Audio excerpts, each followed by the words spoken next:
Hi, everybody. My name is Bahia Simons Lane. I'm the Executive Director of the US JET Program Alumni Association. Thank you for joining us today on our first webinar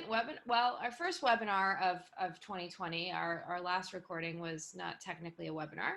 We're glad to have you with us today. I think most of you are familiar with US JETAA, but just very, very briefly, I'd like to introduce the organization.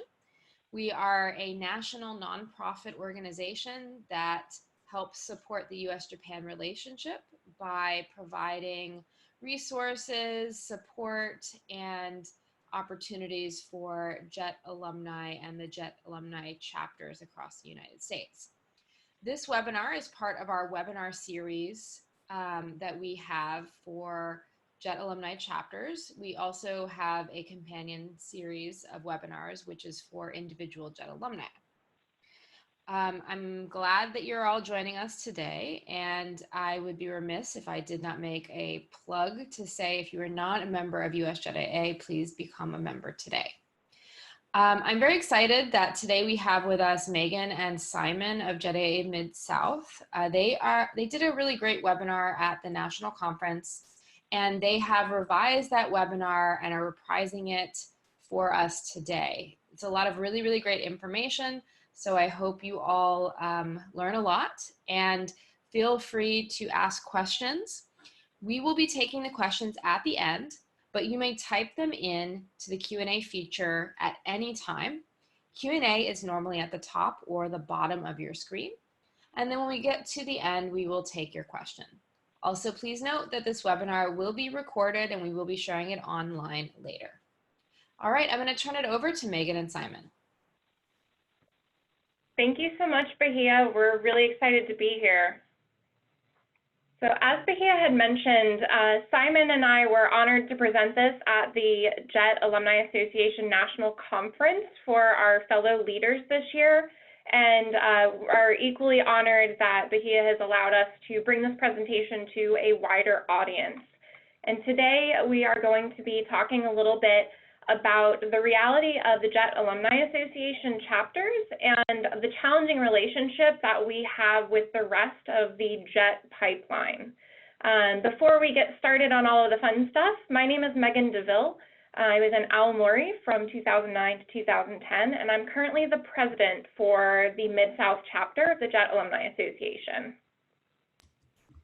My name's Simon, everyone. I was in Tochigi from 2011 to 2013, and I serve as our activity chair. So I think what's really important about this presentation is to give you a little bit of background about who we are. That's going to tell you why we're taking this really interesting approach to looking at the JET pipeline. So in terms of JET experience, which by the way, down in the South, we call it JETAA. I learned recently, fun fact, that the official term is JETAA. So sorry for those of you that we go the JETAA route. But I've been with JETAA Mid-South since 2010. I've been the president / webmaster for, I don't know, maybe 6 years or so. And my day job is an HRIS analyst, which is basically the HR computer nerd. I've been in HR since 2011, and over the years, my specialty has become processes and systems, and that involves process improvement, automation, standardization, and compliance. So it's literally my day job to understand the life cycle of an employee as they move through the company, so that we can ensure that we're providing the best possible experience from application to termination, which really isn't so different than JET. A little bit about my story. I joined JETAA Mid-South after I relocated down to New Orleans. I've served as the activity chair for I think about 3 years, but like Megan, it sometimes it's hard to remember how long you've been in your role. A bit about my day job. I actually am the director of data strategy for a local nonprofit organization here that does youth career readiness and workforce development. I've worked in that sector since I relocated here in New Orleans. And even though Megan and I work in different sectors, we do have a lot of overlap in the sort of our job functionality. Again, as the director of data strategy, I do very much focus on data strategy work. So that's a lot of designing and conceptualizing systems that we can then sort of operationalize and really identifying like key processes and functions across the organization. So again, a very kind of like analysis heavy role, similar to like what Megan does. So basically, you guys are stuck with two process geeks for the next 45 minutes, and we're going to walk you through a process analysis of the JET to JET Alumni Association pipeline.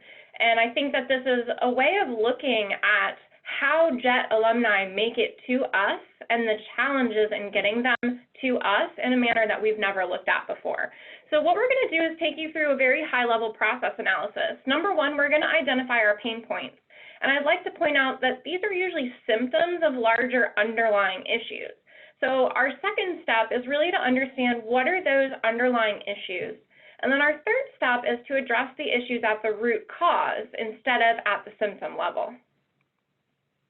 So our pain points, many of you who have been in leadership or who have been in the JET Alumni Association for a while are familiar with a lot of these. We're going to start with low active membership. What's on our member list versus who is actually active is often very different. So I will speak to what I know best, which is Mid-South. Our member list has 135 people on it. Our largest annual event brings out 25 people, and our regular attendees that come out all the time range between 4 to 10 people. And we're super thrilled with those numbers, but if you look at the percentage of our total population, it's really small. Now, it's true that all chapters have a small core of active members. So what I want my larger chapters to think about is how many people are on your member list and how many people come out to your events and what do your percentages look like? Maybe you have 50 or 100 people showing up to your events, but if your member list is 500, you're probably still in the same boat as a small chapter. Now, taking it down a little bit to some of the cracks that start to show when you're in a small chapter, we have less hands to design and implement content. We're less able to offer a variety of content, and we have less money to do that as well. So low active membership means that we also have a very limited volunteer pool. If we have low volunteer rates, then we have to forego volunteer-intensive events. Our officers and our volunteers burn out pretty quickly because they're the ones who are doing all the work over and over again. And we can offer fewer events, which then naturally leads into repetition of low-effort events that we're used to and complacent with, bare minimum compliance with chapter obligations, says the girl who has not finished GIA yet for this year, even though it's due in 2 days. Stagnant events that fail to stimulate new members and participation. I mean, if we're doing the same thing that we always do, then you might have the same suspects show up, but you're certainly not going to draw new members out of the woodwork for the same event that you've been doing for the last 5 years running. There's also a lack of energy to attempt any type of revitalization actions, or if you can muster the energy, it's just a really big carry for your team. And then there's just simply being discouraged by a lack of participation and repeated failed attempts to revitalize the chapter, even though you are making your best possible efforts to do so. And finally, we're going to summarize this into what I like to lovingly refer to as a small chapter spiral of doom. So we have low active membership, which leads to a low rate of volunteerism, and that leads to stagnant events and chapter operations. And here in the middle is our long officer tenure. Simon, do you have anything to add before we move on? No, but I do love this visual. Just a little levity, right? So our long officer tenure, for all of my leaders that are on the phone, Simon and I aren't quite sure how long we've been in our offices. We love them and are happy to be here, of course. But small chapter officers are often lawful for sure. You have some people who want to be officers or at least can be officers, but I believe that this issue also extends into your large chapters as well. that long tenure leads to burnout and checked out officers. You can't always be on, you can't always be bringing your best energy, especially 3 or 6 years into your tenure, although we try our best. And I do want to call out that there's generally some pressure that surrounds officer roles in multiple different areas, right? I don't want this officer role at this time, but they've specifically asked me to take it and I don't want to say no. Or if I don't stay in my role, it's going to negatively impact the chapter and my fellow officers. Or my favorite, if I just volunteer a little bit harder, I can fix some of these problems and pass this role on to somebody else. So I'm sure nobody else out there has had another well-meaning officer come and throw their arm jovially around your shoulders and be like, hey, you look like the next president for this chapter. I mean, that's not how I got my job or anything. So there's a lot of pressure in this and a little bit of trepidation about taking on those roles. So let's look at long officer tenure in, a lighthearted kind of way. When I took on my role in JET, I had such amazingly challenging priorities as living rent-free in my parents' house, eating their food, job hunting, and reestablishing my social life after coming back from the JET program, and JET Mid-South. Now, my priorities 10 years later are a full-time career with frequent travel, a husband, a house, 2 bands, 2 dance groups, triathlons, D&D, because I'm a nerd, and JETAA Mid-South. And similar to Megan, we lead very different lives, but I think our trajectory is very similar in so far as returning from JET. When I came back and I moved down to New Orleans, I was very eager to get involved with JET as a new opportunity to kind of network. Didn't have a full-time job. I was kind of like looking for something, and so I was super eager and super engaged with the JET Alumni Association, trying to do everything that I could. Of course, since then, I've established myself more here, work full-time, do some consulting. I recently finished a graduate degree, bought a house, have increased my network outside of the JET Alumni Association, so a lot more social obligations. And I still want to stay involved in JETAA Mid-South. I'm just at a much different point in my life. So the individual story doesn't really matter. What we need to understand is that every JET's relationship with the JET Alumni Association is going to change over time as their life priorities change. So we come back, we are new members or new officers, and we enter our role with a promise to temporarily make JET a priority. From there, our life priorities change, and we'd like to pass on the reins, but in some cases, especially in your small chapters with very low membership, you can't. There's nowhere to pass it on to. From there, you end up with burned out officers who are tired and disengaged. Their attention is split between a lot of competing priorities because we as humans grow and change, and as JET leaders or just friends of the individuals who are a member of our community, we want that for one another. And finally, you end up with former officers who have been able to leave that leadership role, but are so burnt out on JET that they leave the community, and they often take years of experience and knowledge with them, which is a huge loss to the organization, not to mention just a loss in general to our community, missing out on some friendships that we've built along the way. Simon, anything to add before we move on to our next section? No, nothing here. So we all know what the symptoms look like because we've all dealt with them for years. What we want to look at next is understanding the underlying issues in a way that puts it in context with the greater JET life cycle. So small chapters, let's focus on these guys because it's so much easier to see the cracks in a small chapter, whereas our large chapter friends have a lot more active membership that can kind of smooth those over and hide them away. Small chapters have already tried dozens and dozens of things to try and revitalize ourselves, and we just can't seem to get it together. I'm totally in that group. I am not throwing rocks in anybody's glass houses. We've tried enhancing or changing our communication strategies, trying to find more people. We've tried membership campaigns, trying to get people to come out of the woodwork, all of these JETs that allegedly live in our region, but we've never met them, and they're like unicorns. We've tried new and varied events, the family-friendly, the networking, the resume building, social events, all of it. We've tried all of it. We've tried modifying our election procedures and requirements to make them easier and more inclusive. We've tried modifying officer structure and requirements to make it less threatening. We've tried hosting NatCons, not in New Orleans, I know, guys, but some of my small chapters, shout out to Detroit for the amazing NatCon that they threw with the small chapter. And we've just in general been ganbatteng as hard as we possibly can. Now, the things that have sustainably improved chapter membership and or officer structure is pretty much none of it. You might have run an amazing event or campaign that managed to drum up excitement, maybe get membership up for a little while, but if you think back, how much effort did that take you, and how long were those rewards sustained?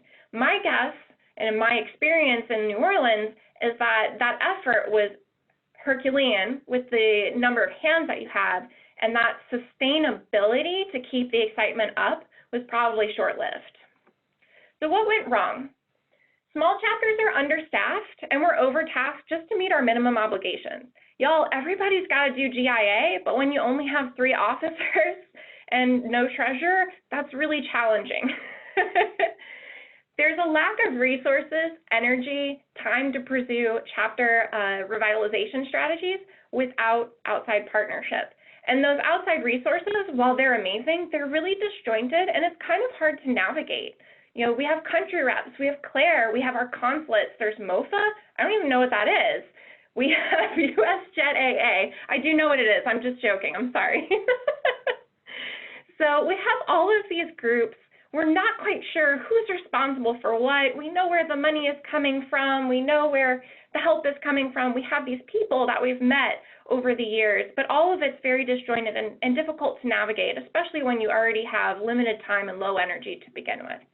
And the amount of resources that you need on a per chapter basis to try and find and engage those elusive inactive JET alumni is just so large. Now, a large part of the problem isn't really under JET alumni chapter control. And these problems, while they're glaringly obvious for the small chapters, I promise my larger chapters, if you think about it, they are underlying your chapters as well, because we have a pipeline problem. And for those of you who have attended a NatCon before, we've talked about pipeline problems before, but we've talked about officer pipeline problems. And what I'm talking about now is a larger pipeline. We're talking about the entire JET pipeline. So let's take a look.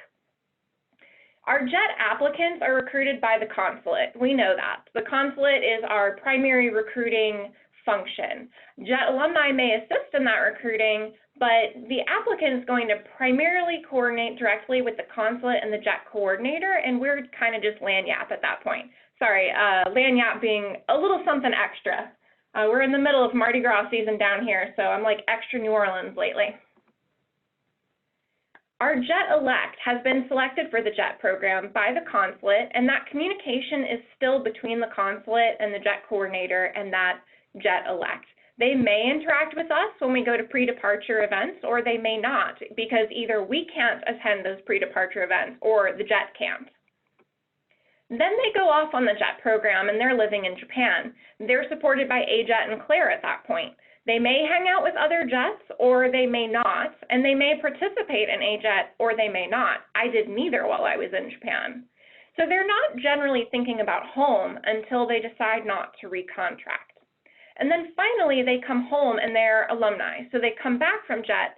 They may participate in consular returnee receptions, but many don't. And they may choose to have their contact information passed on to the JET Alumni Association, but again, many don't, and that is an opt-in practice. So I just want to point out that there's a whole lot of stuff happening before it gets to us. Simon, you have anything to add before we move forward?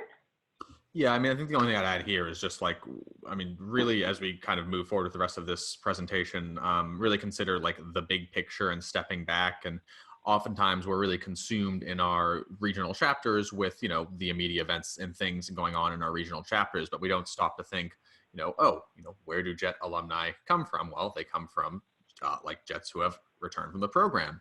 And so if you really kind of think back to what Megan's outlined here, you know, if there is a surge in JET applicants over the next few years and the JET program, you know, accepts a lot more applicants, and so there's a lot more people doing JET, we can expect a few years down the road for there to be a larger group returning, and more potential folks to join our alumni associations.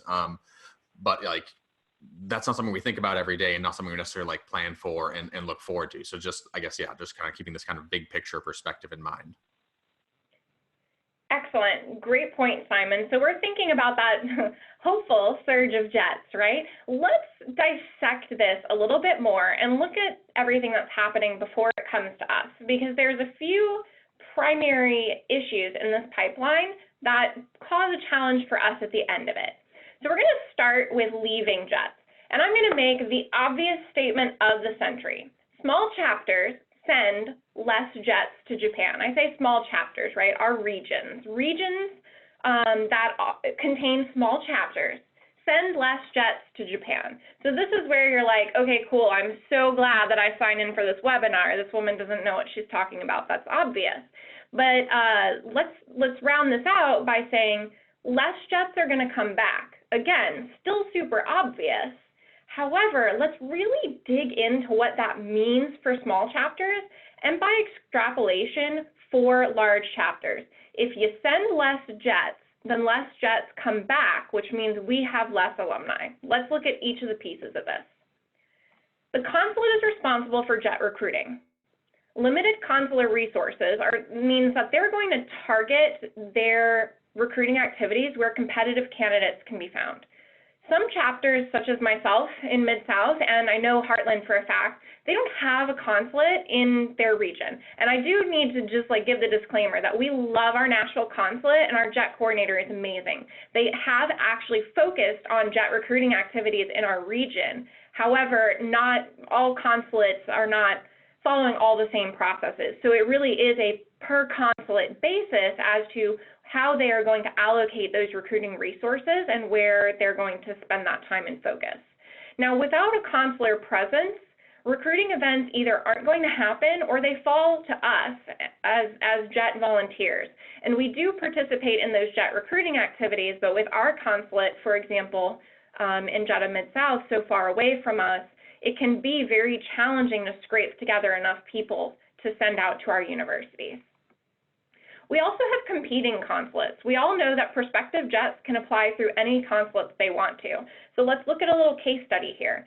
New Orleans belongs to the consulate at Nashville. Nashville is a 9-hour drive from New Orleans, and it's really expensive to fly there, whereas Houston is only 6 hours, and it's roughly about $100 to $150 to fly there. Atlanta is an 8-hour drive, and because it's a hub, you can sometimes get tickets as low as $59.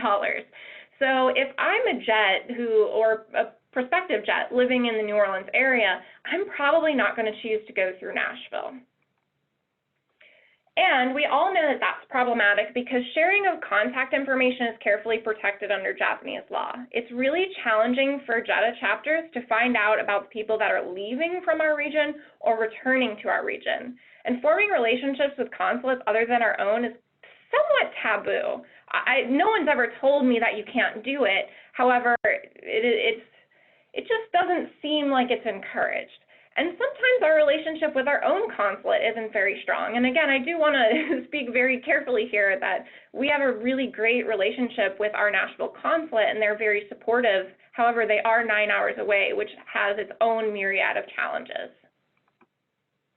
And then I want to point out this other little fact as well. A region or a city that doesn't have a consulate likely doesn't have a Japanese community large enough to demand one. And if you think about that, a lack of Japanese community means a lack of interest in Japan, a lack of interest or knowledge in the JET program, less JET applicants by volume, and less competitive JET applicants when you get them because they don't have the experience to build a great resume. And again, creation of Japan-related events and opportunities in the area either falls to your overtaxed and understaffed JET organizations or it doesn't happen. Now, of course, we all have partners in our area. We have an amazingly active Japan Society in our area, a Japan Club, a Bonsai Club. So there are Japan-related activities happening in our area, however, not at critical mass to support the creation of a very viable JET applicant pool. So we're back to here. And we are going to look at another portion of the jet life cycle where there's a little bit of divergence of jets. Before I do that, Simon, do you have anything to add on? No, not at the moment. Excellent. So let's look at our jets who are coming home from Japan. We have a very limited formal handoff, or as we HR people like to say, offboarding process that feeds returning jets reliably to our alumni chapters. There are privacy laws that require an opt-in, a hard opt-in, where a jet returnee coming back from Japan has to specify that they want their information sent to their jet chapter. And that limits our ability to welcome returning jets and to build our membership. And I do want to point out here too, although we are going through the act of asking, do you want your information given to your Jet Alumni Association? The place where this is happening and the time where this is happening is very, very confusing and full of change for the Jet. So they are trying to pack up their life in Japan, arrange a new life for when they get home in the US. They probably haven't realized yet that they're going to want an alumni community when they get home. And they may not ever. However, many of them are just not ready to think about that step yet. So there's no strong drive for them to check that box yet. Now, a formal handoff would add legitimacy to the Jet Alumni Association and make Jet Alumni Association appear to be the next natural step in the Jet journey instead of an offhanded thing that you can do when you get back that might be kind of fun. So let's look back at our Japanese community, right? So a city or a region without a Japanese community is unlikely to have Japan-related jobs and opportunities. So we weren't sending many jets to begin with because we don't have a viable pool of applicants, but our jets that manage to make it, when they come home, there's nothing here for them if they want to continue working with Japan, so they end up going elsewhere. Some of our regions aren't desirable places for internationally minded people to live. Even if they're okay not working with Japan, like myself, job markets may not be good where they live. Maybe there are a few cosmopolitan opportunities that are interesting to someone who's lived overseas. Maybe there's a lack of a social scene, and let's be honest, some of us just don't live in very exciting places. So either people don't return at all, or they'll return and leave within 1 to 2 years. So here's our pipeline. We have issues with people going into the funnel. So our funnel is, our volume of people entering may not be very high.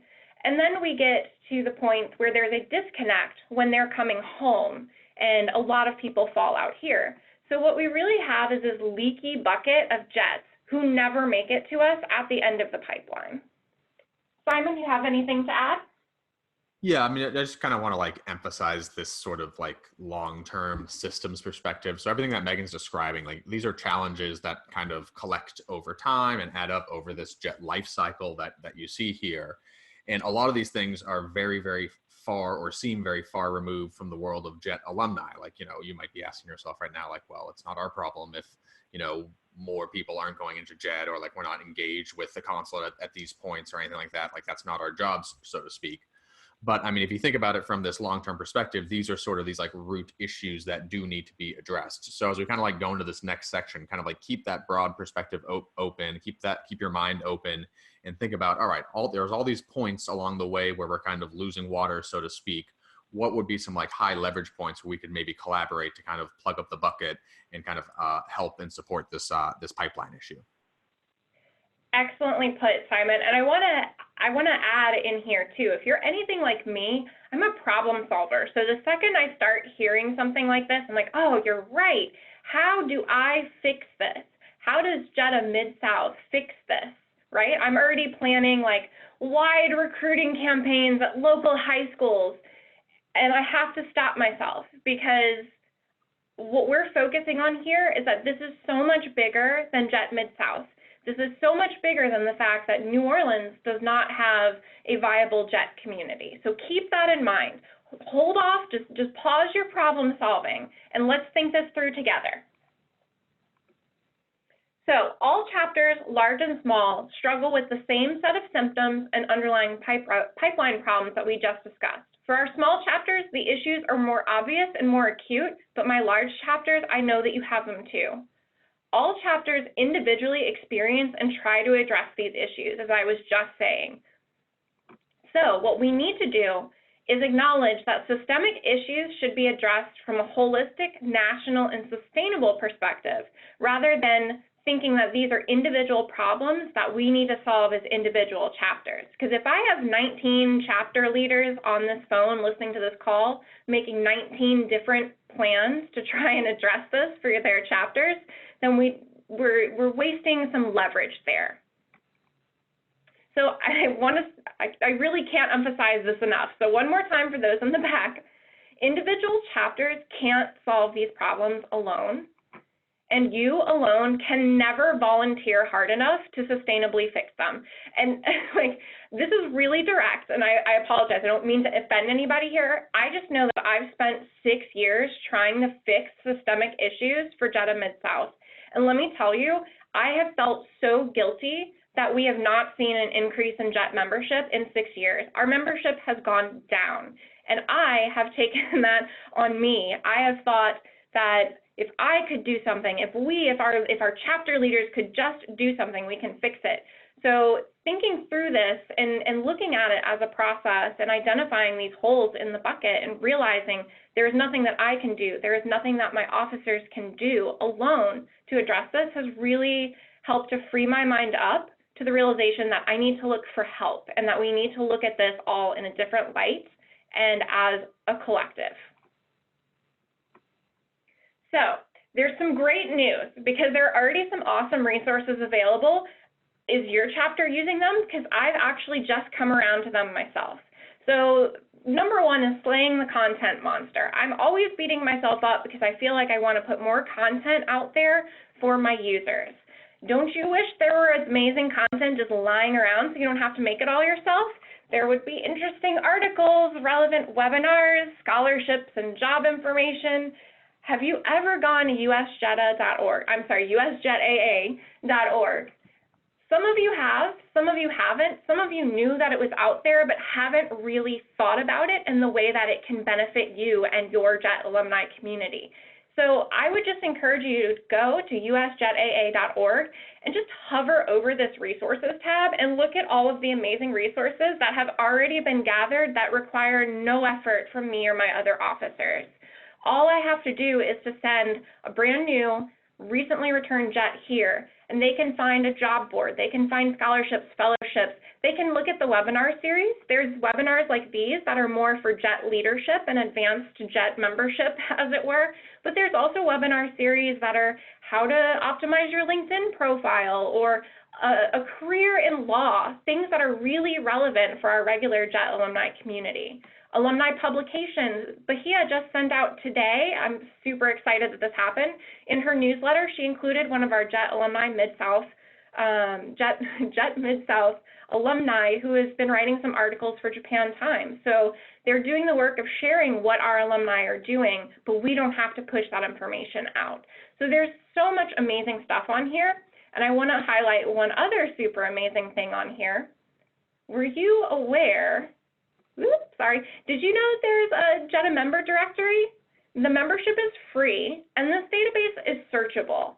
So if you come here, I'm logged into my little member directory. I've signed up for my free membership, and there is a chapter directory, which is what I'm on right now, and we are all in here, provided that your chapter has gone in and built their record. There's also a member directory. I'm not going to click in there because it pulls random people up, and I just don't want to broadcast them to the universe. But you can come into this member directory, and you can search for anyone who has chosen to put their membership in there. So the other day, I went in there, and I searched for Louisiana, and here's me. And here's JETAA Mid-South because we cover Louisiana. And then here are 4 other people, 2 of whom I was aware of and 2 of whom I was not. So now I have 2 new people that I can send a message to and say, hey, where are you? Are you interested in being active? Can we do anything for you? Now, the important thing about a database is you got to have stuff in it. So I am going to issue a challenge to you, and this challenge was actually issued already by Monica Yuki at our national conference in September. I already know almost every JET alum in the New Orleans metro area. I'm not going to magically know anybody else. I also know 20 other Aomori Jets that I was friends with during my time in Japan who might live in one of your regions, but they don't live in mine. So Monica issued this challenge at NatCon, and I ended up getting 2 new active jets because my fellow officers knew people in my region in New Orleans and encouraged them to reach out and become active. 2 new active jets doesn't sound like much, but when you remember that my regular active membership is 7% and 4 to 10 people, 2 new jets is huge. So what we want to do is have you tell all your JET alumni friends to register for this alumni membership directory at usjetaa.org and start building our database. I don't have the time or energy to run a membership campaign just for the Mid-South region. Like I said, I already know personally everyone that I'm going to know, and a membership campaign is going to be a ton of effort, a ton of guilt, and a ton of time, but I may only get 1 or 2 people. However, I do have the time and energy to reach out to people that I already know that aren't in my region, and I do have the time and energy to search a well-stocked database that you guys have all helped us fill. Sorry, I'm really passionate about that. So USJETAA is relatively new, and most of us don't fully understand what USJETAA means relative to our chapters and what our relationship should be. So I went out there and, I'm thinking, how do I codify this? And on the front page of usjetaa.org, is their mission statement. Let me go ahead and read a little bit of this to you. The mission of the United States JET Alumni Association is to provide support and resources to Japan Exchange and Teaching Program alumni chapters. Their literal job is to help us, right? So this should not have been eye-opening to me because they've existed for, I apologize, Bahia, I think it's somewhere around 2 or 3 years at this point that they have existed. And as of 3 months ago, this was news to me. 5 years as of this year. Thank you, Bahia. And let me say, this is not for lack of trying. They have come to NatCons, they've explained, it's just that we're all so used to doing the things that we've been doing and caring for our chapters the way that we've been caring for our chapters for so long that we haven't thought about incorporating this new partner into the way that we do things. So let's think about this. Sharing resources and thinking nationally isn't failing to serve our stakeholders. It's providing more value for our stakeholders than we can if we just go at it alone, and all without killing ourselves. I think sometimes we get caught up in the notion that if we aren't gathering a minimum number of physical bodies together in a room, that we aren't successfully serving our JETs. And those events where people show up and mingle with one another are so important. But there are so many other ways that we can serve our communities if we do it together. We can't serve all of our stakeholders all the time. Some of our stakeholders we can't serve any of the time. Maybe they live out in the middle of nowhere and we will never see them and never meet them. Or maybe they're just in the middle of nowhere with respect to where your chapter is active. Fun fact, the west side of my region is slightly closer to Texoma than they are to NOLA, and I'm pretty sure the northern part of my region is closer to Music City and Nashville. How am I to say that I'm the best person in New Orleans to try and serve those people? I will, however, my highest and best use for those people might be encouraging them to get in touch with a chapter that is physically closer to their location. There are varied interests that we may not be able to serve. Here in New Orleans, we really don't have much in the way of professional networking, whereas New York knocks it out of the ballpark.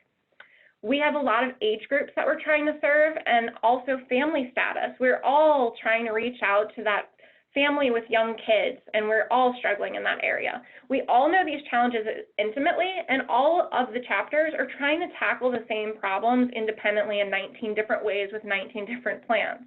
However, sometimes those problems truly are local and they require a local touch, but sometimes those problems are beyond our ability to solve alone. So just to throw out a couple, it's really difficult to get funding for transportation. Like I said, my consulate is in Nashville. It's very expensive to get to Nashville, and it's very difficult to get funding for that. Claire doesn't fund it. I've heard MOFA does.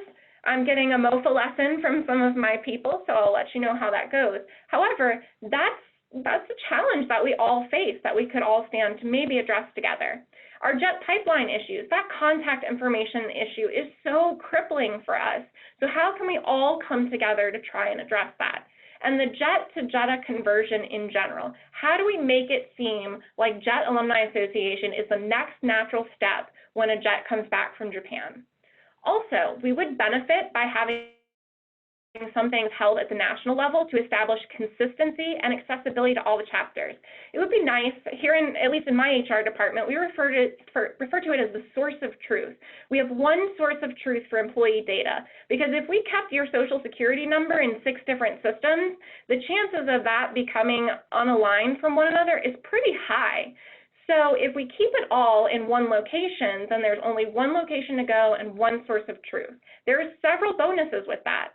USJETAA is already developing a lot of these for us. Are you using them? There's a GIA training. There's a bylaw training that I sat in on. That was amazing. Also, it reduces the burden of loss of institutional knowledge when our officers turn over, and it reduces the telephone effect of lost or distorted knowledge being passed down well-meaning from senpai to kohai over the years. And there are more than 30,000 JET alumni in the United States. Our regional US JET chapters should embrace the idea of a national voice that we can use to advocate for the national resources that matter to the success of our chapters and to our individual JET alumni. You can kind of think of it like AARP, except it's the JETAA or something, the Association for Advancement of JET Alumni Associations. It's also known as US JETAA.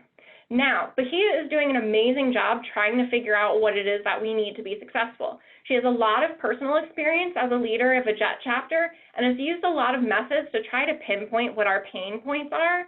But how about we just told her? What if we all came together, identified the biggest problems or priorities that would help all chapters or would help all of our alumni in our communities, and told USJETAA that those are the things that are important to us that we would like to work on? Now, this is not more work. It's doing the same amount of work differently and more sustainably. And once you get it off and running, it actually ends up being less work. So use the existing national resources. Commit to using the resources created by USJETAA and Claire and everyone else who is involved in making those resources, and make that your one source of truth, as long as it doesn't conflict with your local needs, of course. Share the amazing content that USJETAA has created through your social media. It's out there. Send it out there and make people aware. Direct your alumni to usjetaa.org to sign up as a member and to use the resources that are available to them.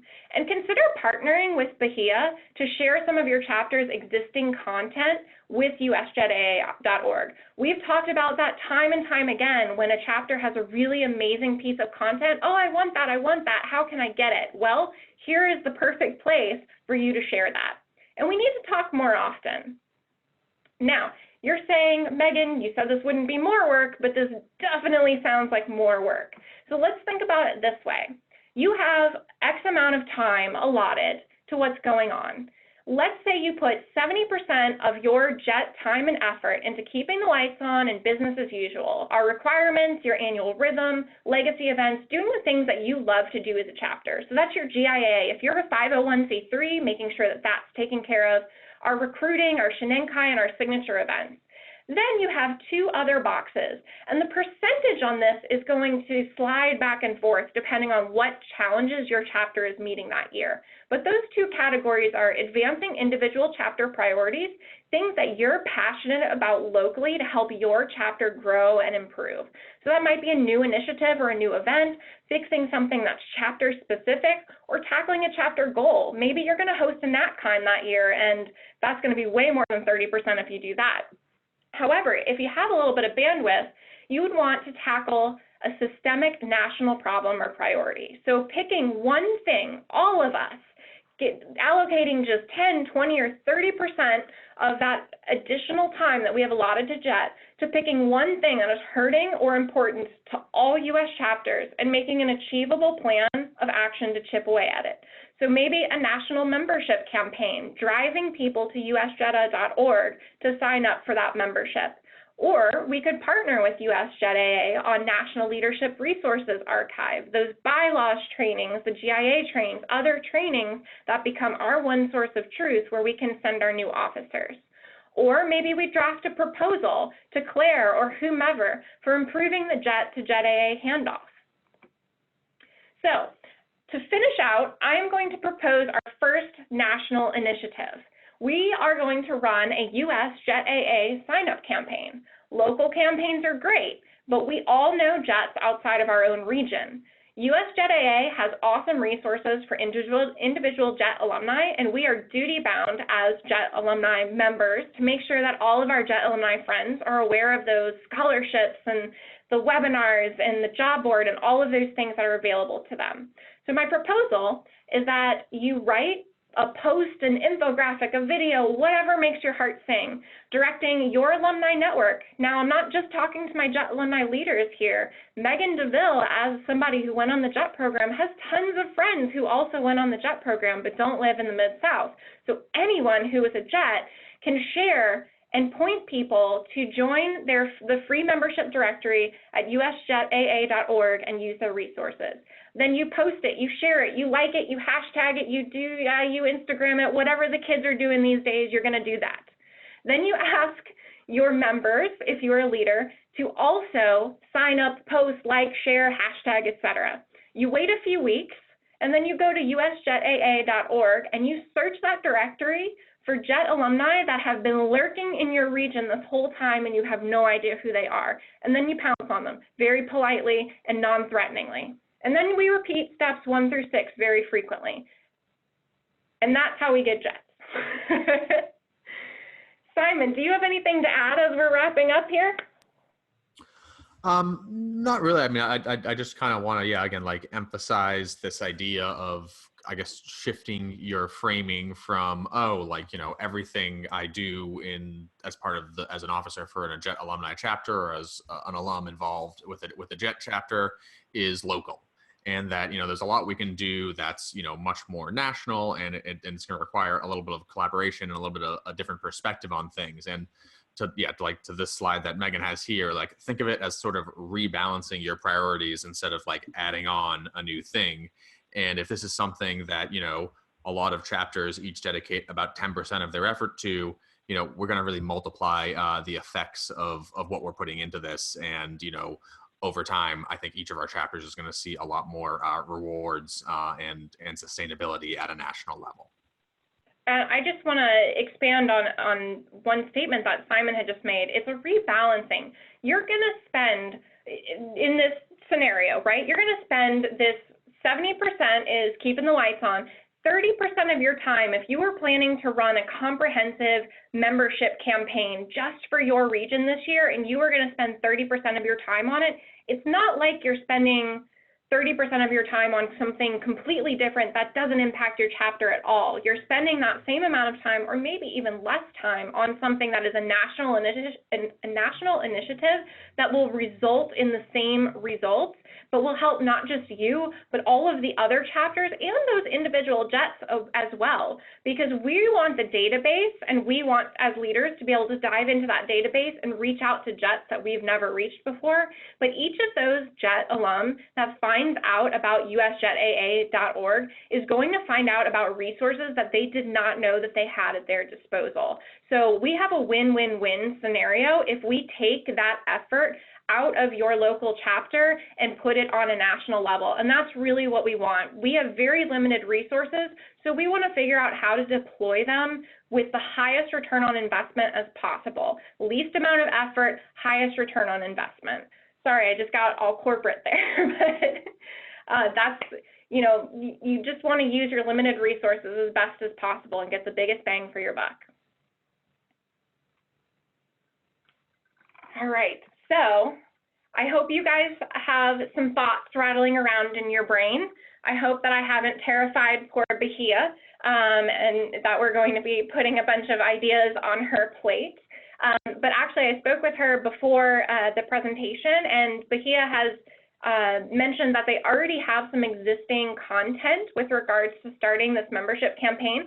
So if you're not interested in creating your own post, then Bahia is going to share some information on Facebook within the next few days that you can copy and paste, or you can like, hashtag, share, Snapchat, whatever it is that you like to do in the social media realm to get that out to your communities. Thank you so much, Megan and Simon, for this really interesting presentation. And I'm really enjoyed how you've expanded it from what you presented at the national conference.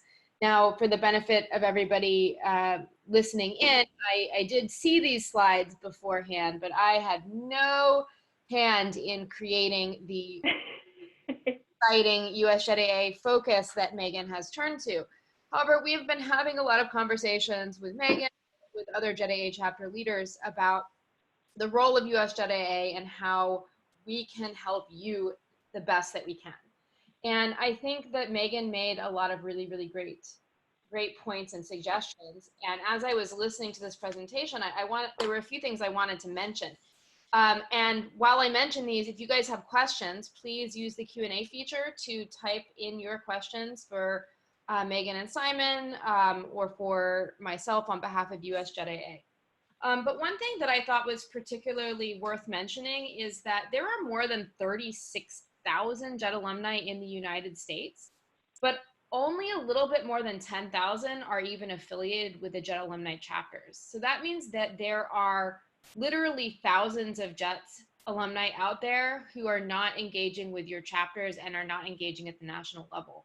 And I really hope, one of our goals is to find those people and get them re-engaged with that JET alumni network.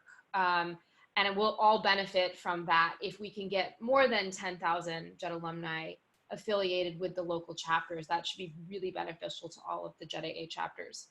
I also wanted to mention that one of the things that USJETAA is working on is we're very early stages putting together a Chapter 101 packet that should be useful to the chapters, especially when you have a lot of turnover. This goes back to the point that Megan made about kind of having a source of truth. We've only been around 5 years now, almost 4.5 years now. And every year we try to do more, but we absolutely need to hear from you what you need to be able to help you the best.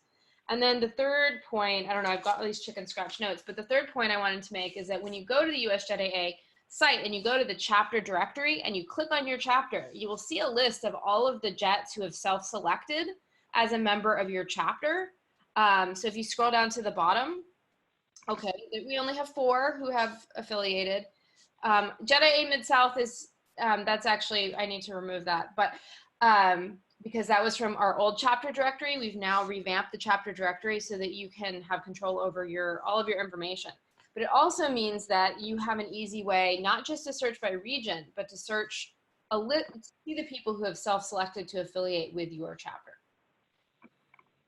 All right, I've talked too much. Do we have any questions? I don't see any questions yet, but Rose from JETAA Western Japan did put a few comments into the chat box that I would like to share verbally for the benefit of people who will be watching this on the recording later. So, Rose is, I believe, president of JETAA Western Japan. I'm sorry if that's incorrect.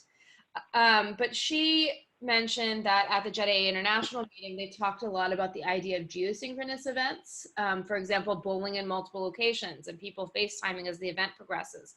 I know some chapters have started doing things in the United States where, for example, they do like a yukata pub crawl, but that is occurring in multiple locations.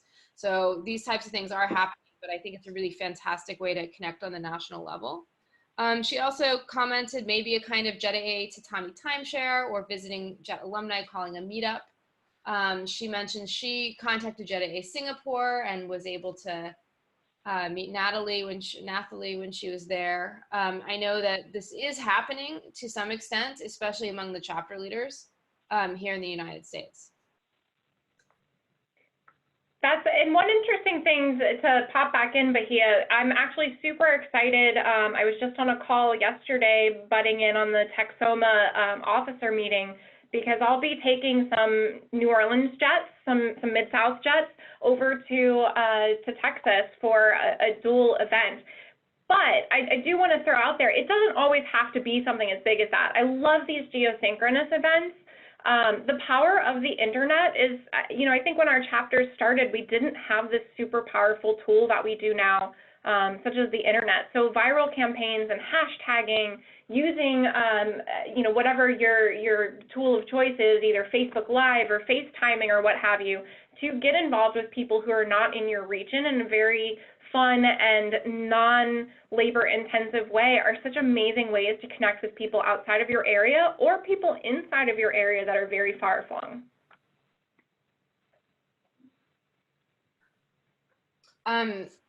Absolutely. Sorry to mention Rose, she is the past chair, current treasurer. Apologies about that. Jennifer Morawski had what I think is a question, but Jennifer, I do not understand your question. Could you please bring it again?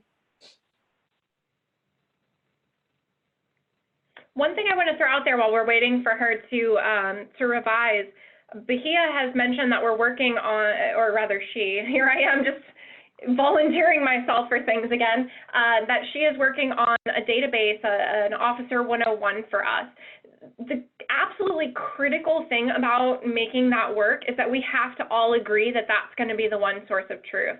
So while your local chapter is going to have things that are special to your chapter, for example, we are not 501c3 and a lot of you guys are, unless we all agree to use those resources, it's going to be effort that goes into disrepair.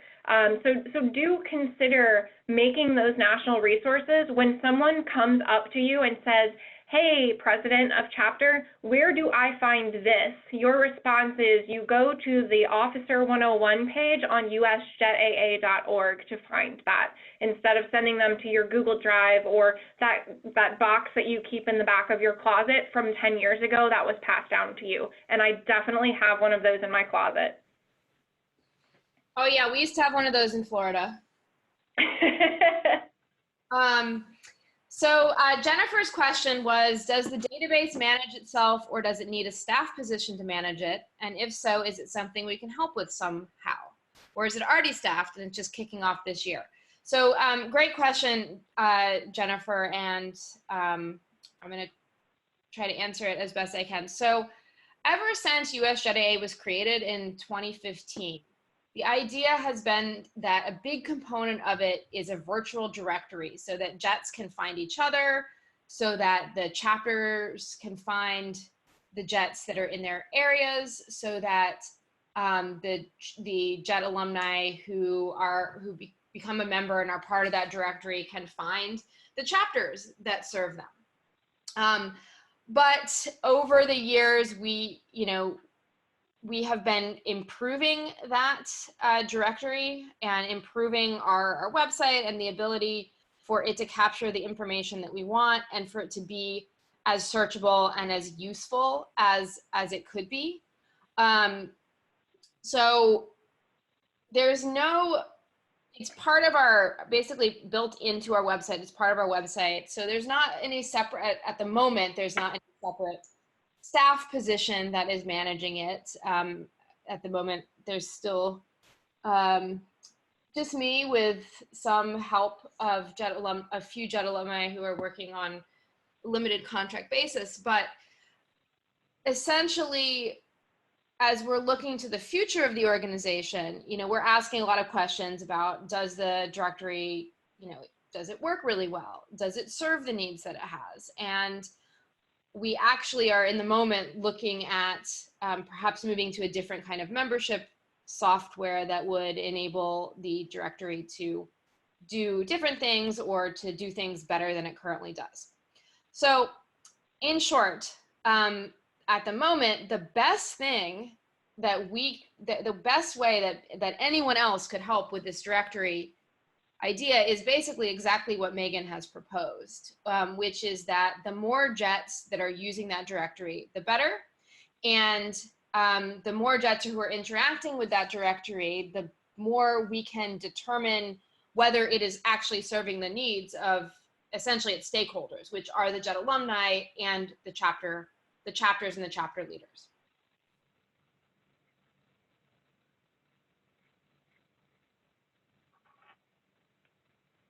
Okay, that's it. All right, we have a question for Megan from Mr. Matt Gillum. Megan, how would you structure a formal handoff from the program to JETAA? What would that entail beyond what's done now? What can Claire do to tighten that up? Oh, that's a great one. And thank you, Matt. You know, it's not an easy solution. We know that there are privacy laws to be concerned with. We know that that Claire is already asking, and I believe the venue where they're asking is the Leavers Conference over in Japan for people that know that they're coming back to the United States. Please do correct me if I'm wrong on that. But if that's the case, I didn't go to mine because I was in Aomori, and that's very far away from everything. So I didn't sign up to find out about my JET program, my alumni association. I found out by accident. So making it universal so that every single JET gets it. I think the placement of where we're asking them is so tumultuous for those JETs. Can we find a better place for it? Maybe we follow up with them 1 or 2 weeks after they've made it back to the United States and ask them if they'd like to join, or maybe we ask them both before and after. Honestly, in human resources, when you need people to sign up for something that's vaguely HR related, you need to ask them about 8 times in order to do it, especially if it's an opt-in. So having multiple touch points on that, creating some type of pamphlet or something, which you may already have this. Again, I've been back for 10 years, so I'm speaking on very old information here. But showing them the benefits of joining their JET Alumni Association, or pointing them to USJETAA.org and letting them know what resources are out there. I don't have an answer for that yet, and I certainly think this is something that I'm eager to bring up at NatCons of the future to see if we can all put our heads together and come up with a proposal for Claire. We don't want to make it more work.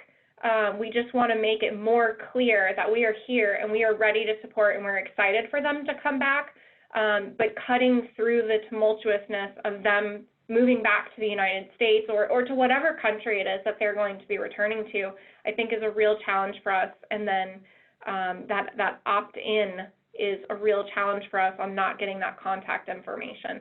But also I think that this national directory could be a solve for this as well. Instead of sending them to me in Mid-South when they're moving back to Wyoming, if we can send them to USJETAA.org and we just search the database, then we can find them regardless of where it is that they end up, rather than having to shuffle them around. So I don't think there's any one right answer. I think there are a lot of little things that can all amount to something very big.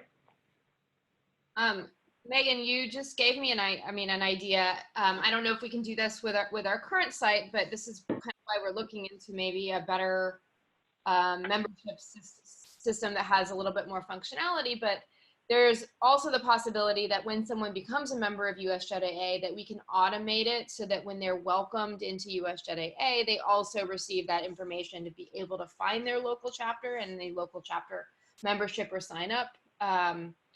I think having as much information from USJETAA that also directs the members to the chapter is going to be very useful as well. Absolutely. Automation is a girl's best friend and a guy's best friend and everybody's best friend.